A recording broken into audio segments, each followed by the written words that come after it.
2024 চনৰ টি20 বিশ্বকাপৰ ফাইনেল মেচখন খেলা হয় ভাৰত আৰু দক্ষিণ আফ্ৰিকাৰ মাজত। বেটসমেন বিৰাট কোহলি আৰু অন্যান্য বলাৰৰ ভাল প্ৰদৰ্শনৰ কাৰণে জয়লাভ কৰে টিম ইণ্ডিয়াই। আৰু বিৰাট কোহলিয়ে আৱেগিক হৈ কয় যে এইটোৱে যেন আছিল মোৰ অন্তিম। This was my last T20 World Cup.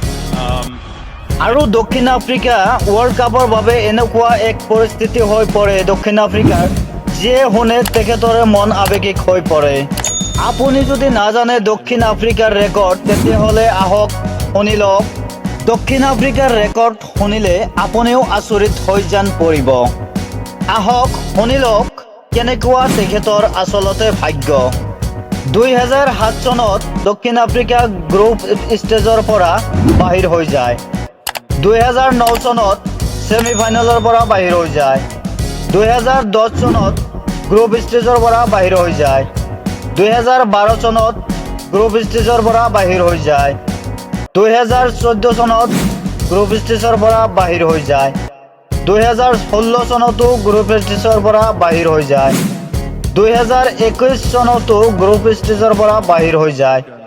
2022 চনতো দক্ষিণ আফ্ৰিকা গ্ৰুপ ষ্টেজৰ পৰা বাহিৰ হৈ যায়।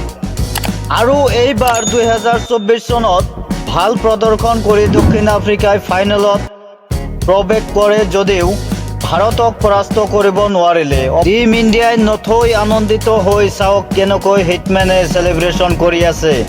সকলোৱে একেলগে হৈ কেনেকৈ চেলিব্ৰেশ্যন কৰি আছে। আৰু হিটমেনৰ ৰোহিত শৰ্মাৰ যিটো চেলিব্ৰেশ্যনৰ ষ্টাইল এইটোৱে সকলোকে মনোমোহা কৰি তুলিছে। চাওক আপুনি এই দৃশ্যটো আপুনি চাওক কেনেকৈ চেলিব্ৰেশ্যন কৰি আছে বিশ্বকাপত ৱৰ্ল্ড কাপ চাওক।